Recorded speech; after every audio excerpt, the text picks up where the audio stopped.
I used to think the coldest thing I'd ever feel was a Portland winter. I was wrong. The coldest thing is being shoved out of your own home on Christmas night by your own father. My name is Harper Carter, and last Christmas, everything I thought I knew about family shattered in a single moment. It happened at the dining table, crystal glasses, gold-trimmed plates, guests pretending we were the perfect Carter family. Then Grandpa George's trembling hand dropped a small piece of turkey onto the silk tablecloth. My father's chair scraped back so violently the music stopped. "That's it," he snarled. "If you can't keep that useless old man under control, get out, both of you." Before I could react, he shoved Grandpa's wheelchair toward the door, dragged me by the arm, and threw us into the freezing night. I thought we'd lost everything. I didn't know. Grandpa had a secret worth $2.3 billion. I didn't feel the cold at first. Shock is warmer than any coat. Snow drifted into Grandpa George's lap as he clutched the thin blanket across his legs.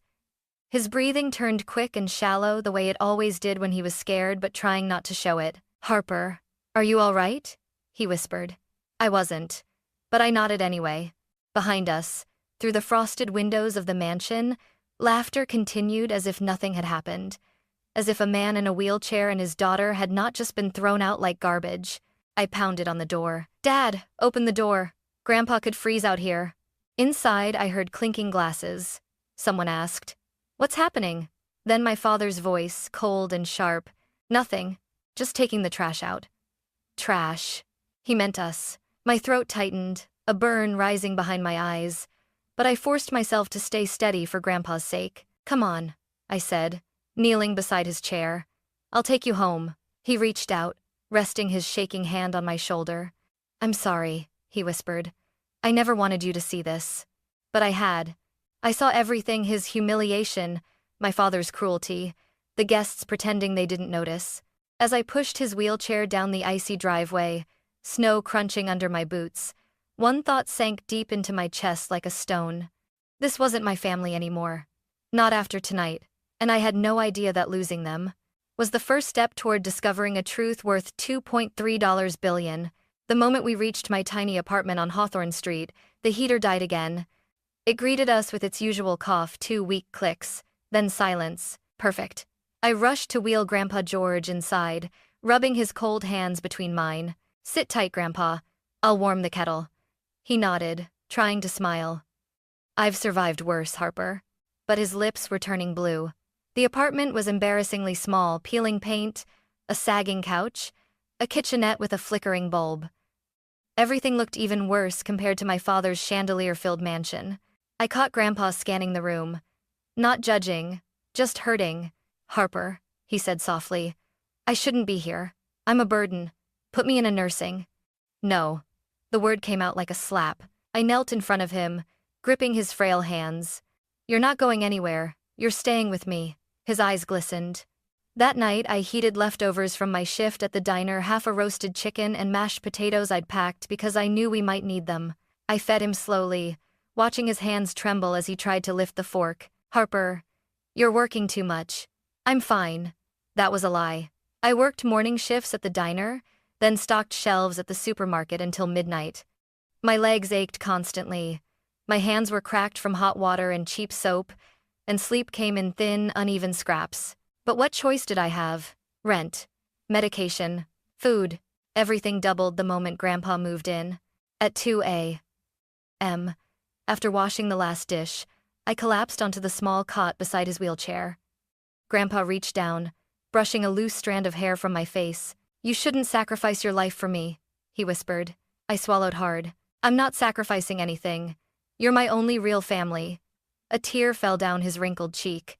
Out of all the nights we spent together, that one clung to my memory the most: 2 people trying to share warmth in a room that barely had any.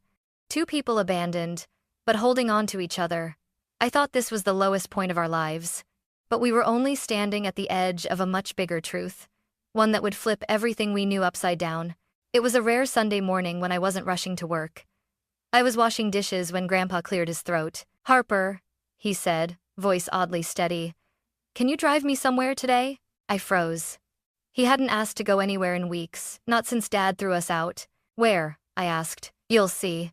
He sounded different, calm, serious, almost resolute, a tone I'd never heard from him before. I helped him into the passenger seat, buckled his blanket around his legs, then folded his wheelchair into the trunk. When I started the engine, he pointed straight ahead. Go left, keep driving. No address. No hint. Just quiet instructions. We drove past the familiar streets of Portland, past the diner, past the supermarket where I stocked shelves at night, past the small clinic where I got Grandpa's medicine.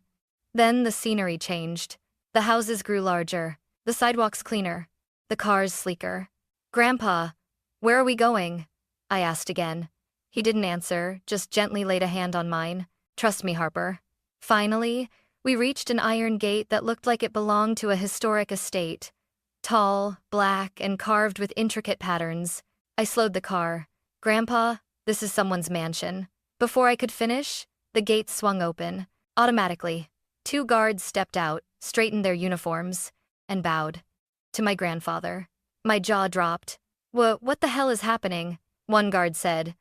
Welcome home, Mr. Carter. We've been informed you might return. Return? Mr. Carter? I looked at Grandpa. He just smiled faintly. Drive on, sweetheart. The path beyond the gate was long lined with blooming rose bushes, marble statues, and fountains that sprayed sunlight into shards of rainbow. It felt like we were driving through a dream I didn't remember having.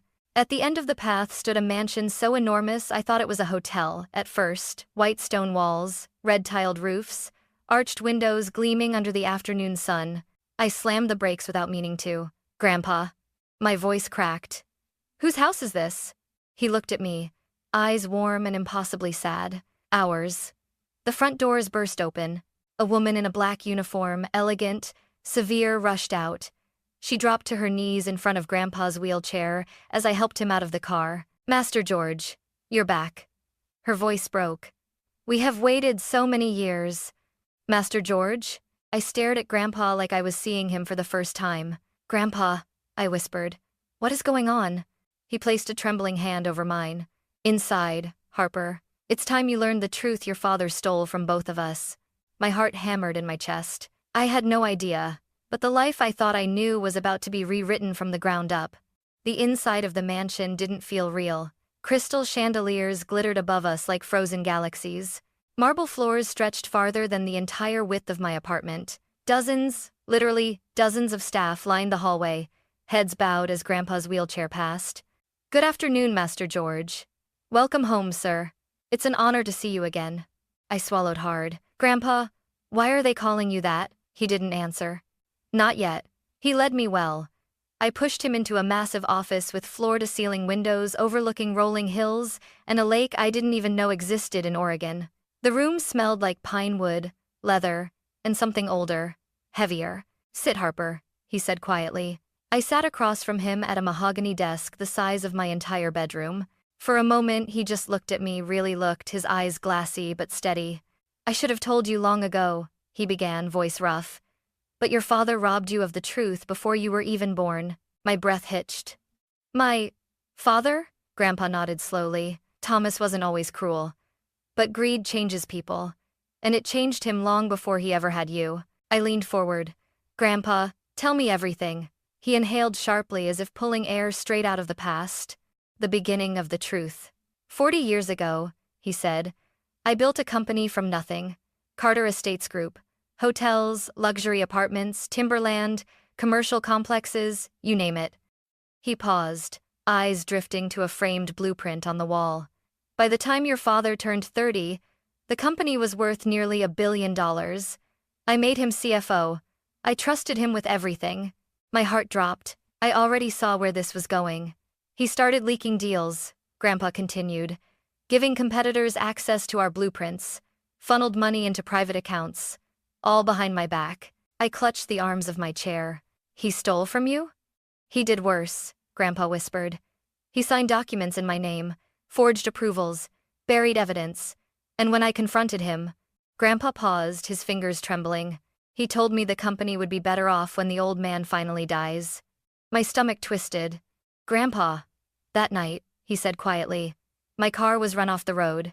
The world froze. What? He nodded. I don't know if it was him. I never had proof. But the timing, the threats, The way he didn't visit me in the hospital? A bitter smile tugged at his lips. I learned to stop asking questions. See, ben, dage present salve. Dage present salve and a braid and dege page. I felt my throat close. That crash, that's why you're in a wheelchair? Yes. My hands shook. My father, my flesh and blood, the man who shoved us into the snow, was the same man who shattered his own father's body. And Grandpa had carried that pain alone. The rise from the ashes. But I didn't die, Grandpa said, voice firming. I rebuilt. He pointed to a row of old photographs, grainy images of warehouses, stacks of lumber, men in dusty clothes. This time I kept everything in my name, quietly, silently. I never used the Carter Estates brand. I built a new empire under different companies, different aliases. He opened a drawer and pulled out a thick folder. Harper, I own 109 properties across the country. Timberland in Montana, high-rise apartments in Seattle, resorts in Colorado, a commercial district in Florida. My pulse thundered. And the portfolio? He added, lips trembling with an almost shy pride. Is worth over $2.3 billion. I stared at him, speechless. You're a billionaire. Not anymore, he corrected gently. You are. I choked. What? He slid a second folder toward me. A will. My name Harper Grace Carter printed across official pages, notarized, signed. I covered my mouth with both hands. But why me? He reached out and touched my cheek, his thumb brushing a tear I didn't realize had fallen. Because you are the only one who loved me for who I was, not what I had. You fed me when you barely had enough for yourself. You pushed me through snow the night your father discarded us like trash, and you never complained. His voice cracked. You, Harper, not Thomas, are my true family. I broke. Completely. Tears poured down my face as I leaned forward, resting my forehead against his hand. Grandpa, I don't want your money. I want you. I know, he whispered. That's exactly why you deserve all of it. The folder of truth. He tapped the second folder. This, he said, contains every crime Thomas committed: emails, bank transfers, forged contracts, audio recordings. 20 years of evidence. I sucked in a breath. You kept all this? I had to. His jaw tightened. One day, someone would need to clean the rot he left behind. My heart pounded so hard it hurt. Harper, he said softly. I'm giving you the choice I never had. A long pause. You can expose him, or you can walk away. Whatever you choose, I will stand by you. I stared at the two folders, one with a fortune, one with the truth, and suddenly felt the weight of the future press onto my chest. My father had destroyed him, used him, abandoned him, hurt him, and I was the one holding the power to end it. My hands trembled as I closed both folders. Grandpa, I whispered. I'm not afraid. His eyes softened. I know you aren't. That's why the world is about to change. He smiled, then soft, tired, proud. And I understood something unforgettable. We were no longer the family that got thrown into the snow. We were the family that was about to take back everything, on our terms. I barely slept that night. Grandpa's confession spun in my head, the betrayal, the crash, the rebuilding, the fortune, the evidence. By morning, my chest felt packed with something sharp. Rage, hurt, something darker than heartbreak. I made coffee the way Grandpa liked it: 2 teaspoons of sugar, a splash of cream. He watched me silently from his wheelchair. You're thinking about him, he said. I didn't deny it. Yes, I whispered. I need to see him. Grandpa nodded slowly. Take the folders. My stomach twisted. The will too? Yes, Harper. He needs to see what he threw away. I swallowed hard, slid the 2 thick folders into a leather briefcase. Mrs. Alden handed me, and hugged Grandpa tightly before leaving. Whatever happens, he said, gripping my wrist. Remember, your worth was never in that man's approval. I nodded, but my heart hammered like a warning bell. The return to the house I no longer called home. The Carter mansion looked different now. Not grand. Not intimidating. Just hollow. I rang the doorbell. Footsteps approached, and the door cracked open. Lydia stood there in a silk robe, her face stiffening when she recognized me. You, she hissed. What are you doing here? I walked past her without replying. Excuse me, she snapped, heels clicking behind me. You don't just walk into. Where's Dad? I asked. Before she could answer, Thomas Carter stepped into view from the living room. Whiskey glass in hand, hair messy, face flushed like he hadn't truly slept since Christmas. His eyes narrowed. "Oh," he said with a cold, bitter laugh. "Look who crawled back." I set the briefcase on the glass coffee table. "I didn't crawl," I said, keeping my voice steady. "I came to give you a chance." He barked an ugly, humorless laugh. "A chance? You?" He pointed the whiskey glass at me. "You ungrateful brat. I give you a life of comfort and you choose that wheelchair-stricken parasite over your own father." My hands curled into fists. "Stop calling him that." He stepped closer, breath hot with liquor. "Then what do you want, Harper? Money? Apologies? You think you can guilt-trip me?" I snapped open the briefcase. "I want you to confess." Thomas froze. Lydia's face drained of color. "To confess what?" he demanded, voice shaking. I opened the first folder and slid out the pages. Selling company intel, forging signatures, draining accounts.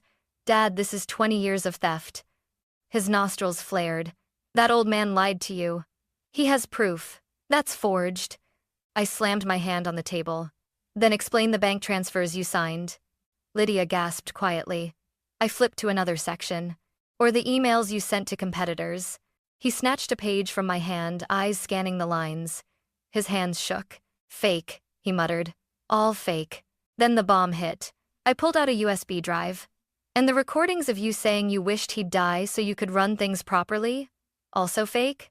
Thomas lunged, grabbing the papers, ripping them, shredding them, scattering them across the floor. "It's all lies," he roared. Lydia flinched. I didn't. I looked him dead in the eye. "Dad, he could have given you everything, but you destroyed him. And when you had the chance to fix things, you threw him into the snow." His face contorted with rage. "You chose him over me," he spat. "You never gave me a father to choose," I whispered. "The will." I opened the second folder, the one with the gold seal. Thomas stared, chest rising and falling rapidly. "What is that?" "The will," I said simply.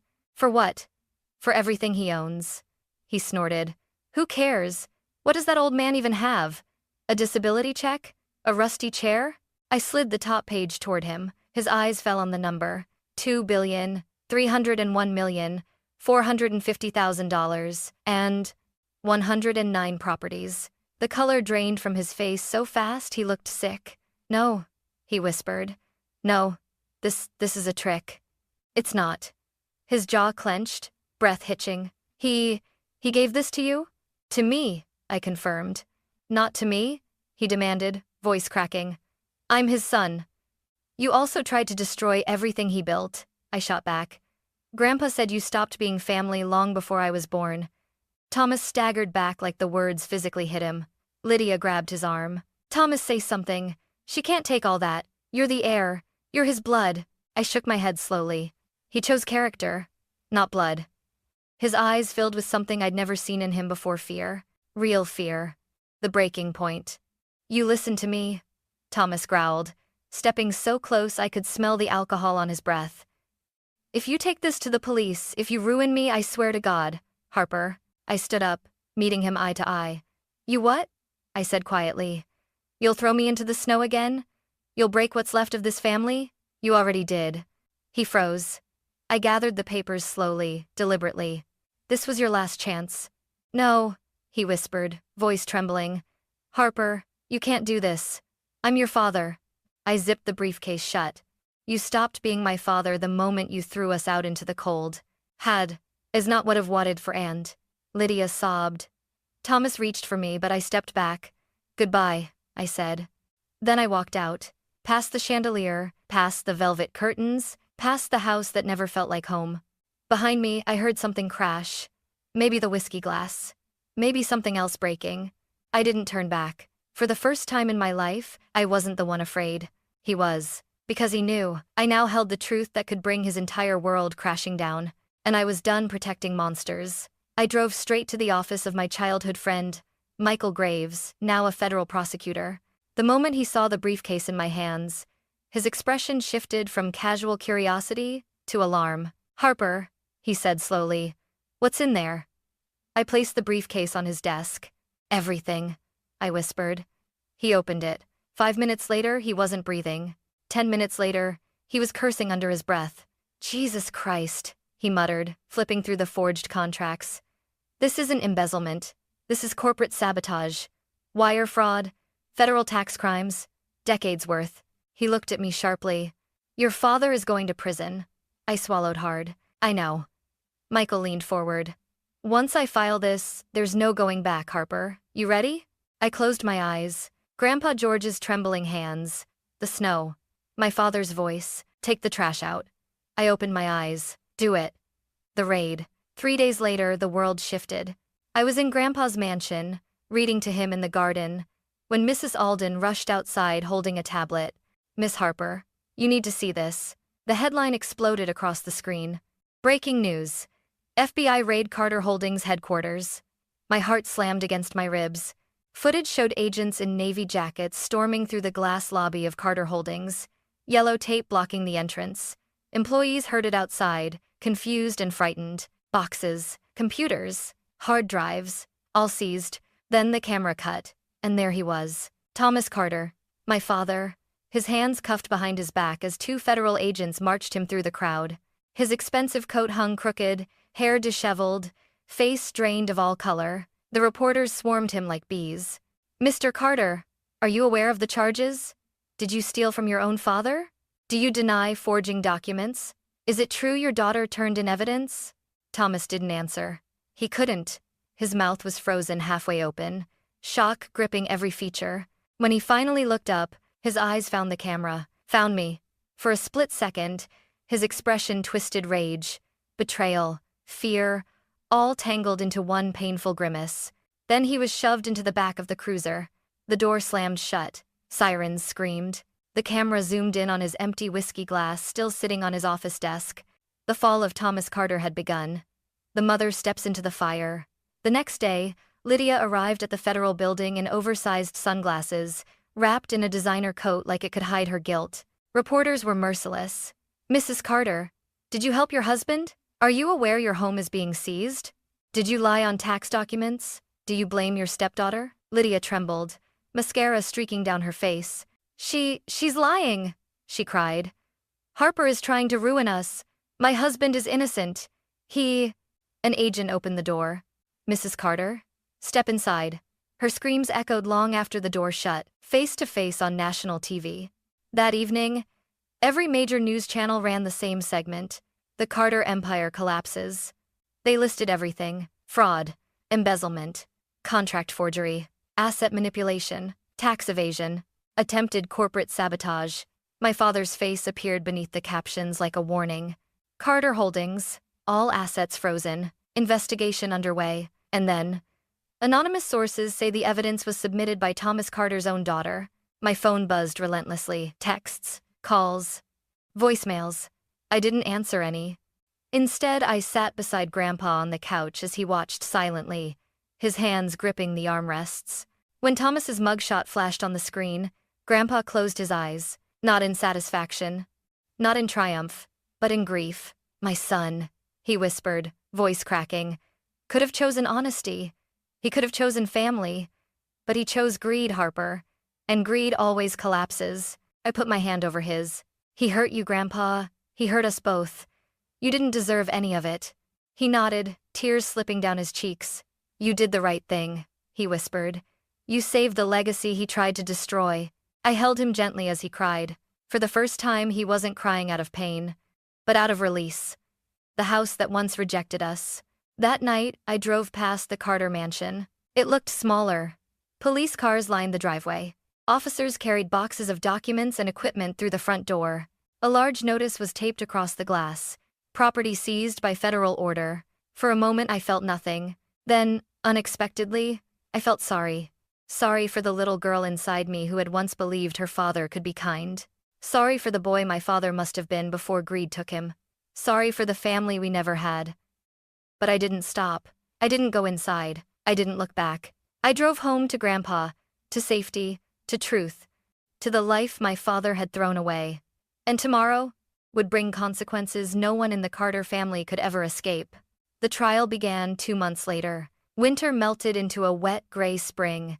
and the courthouse in downtown Portland became a second home to me. Every morning, I took Grandpa George in his wheelchair, rolled him down the marble halls, and sat with him on the wooden benches. He insisted on being there for every session. "I need to hear the truth spoken out loud," he said. And he did. The courtroom. The first day, Thomas was escorted in wearing an orange jumpsuit. An orange jumpsuit. The man who used to wear tailored suits and silk ties now looked small, gaunt. Like arrogance had been drained straight out of him. He avoided my eyes, avoided Grandpa's. Lydia sat on the opposite bench, pale and trembling, clutching a tissue so tight it ripped. She had lost weight. Her hair was unstyled. Her hands were shaking. The judge read the charges. Wire fraud, corporate fraud, forgery of financial documents, tax evasion, asset manipulation, intent to sabotage a parent's business. Each word was a nail. Thomas looked like each one pierced his skin. "Michael, my friend." The federal prosecutor stood tall and steady. His voice echoed sharply. "Your Honor, the evidence is overwhelming. It's Skeens and my dare." He played the tapes. He read the emails. He displayed the bank transfers on the overhead screen. He called witnesses, former employees who testified with trembling hands about Thomas's greed and cruelty. Thomas flinched at every recording of his own voice. "The old man needs to die already. I'll take everything when he's gone. Harper doesn't deserve a cent." I heard Grandpa's breath hitch beside me. I placed my hand over his. "I'm okay," he whispered. But his hand shook uncontrollably. The cross-examination. When Thomas's lawyer cross-examined Grandpa, the courtroom held its breath. The attorney leaned forward. "Mr. Carter, given your medical history, isn't it possible your memory of events 20 years ago is confused?" Grandpa stared straight at him. "My body is weak," he said, "but my mind remembers every time my son betrayed me. Some wounds never fade." The room fell silent. I bit down a sob. A broken man. On the fourth day, something unexpected happened. Thomas finally turned toward us. His eyes sunken, bloodshot landed on Grandpa's frail frame. For a moment that hung heavier than gravity, his face cracked. Not with anger, not with denial, but with something raw, shame. He looked down, shoulders trembling. That was the first time in my life I had ever seen my father look human. The verdict. On the seventh day, the judge delivered the verdict. Her voice was firm, relentless. "Thomas Carter, the court finds you guilty on all counts." A gasp rippled through the courtroom. "For your crimes," she continued, "you are sentenced to 22 years in federal prison, without possibility of parole for at least 15. He'll have grieved to be aids to in his me." Lydia sobbed into her hands. Thomas swayed on his feet, his mouth slightly open, face drained of all color. Then slowly, mechanically, he turned toward us, toward Grandpa. He opened his mouth, and a sound came out that didn't sound like my father at all. A soft, broken whisper. "Dad, I'm sorry." Grandpa closed his eyes. 2 tears rolled down his wrinkled cheeks. But he didn't speak. The guards took Thomas away. The door clanged shut. It was over. The decline. After the verdict, Grandpa's health dropped quickly, alarmingly quickly. At first, it was coughing, then fatigue, then trouble breathing, even with help. I moved my bed into his room, sleeping on a cot beside him. Every night, he reached out weakly until his hand found mine. I held it tight. "Harper," he whispered one night, voice thin as smoke, "don't let this darkness define you." "I won't," I whispered back. "I have you." A sad smile pulled at his lips. "One day, you won't." My chest cracked at the edges. "Don't talk like that," I pleaded. He lifted one trembling hand and touched my cheek. "You gave me more life than I ever expected to have," he said. "More love than my own son." His eyes softened. "And you will carry this family forward, Harper. Not with wealth, with heart." I laid my forehead on the back of his hand. "I love you, Grandpa." "I know," he whispered. The final morning. Spring sunlight filtered through the curtains the morning he left me. I brought a tray of warm breakfast oatmeal with honey, chamomile tea into his room and called softly, "Grandpa, time to wake you." The rest of the sentence dissolved.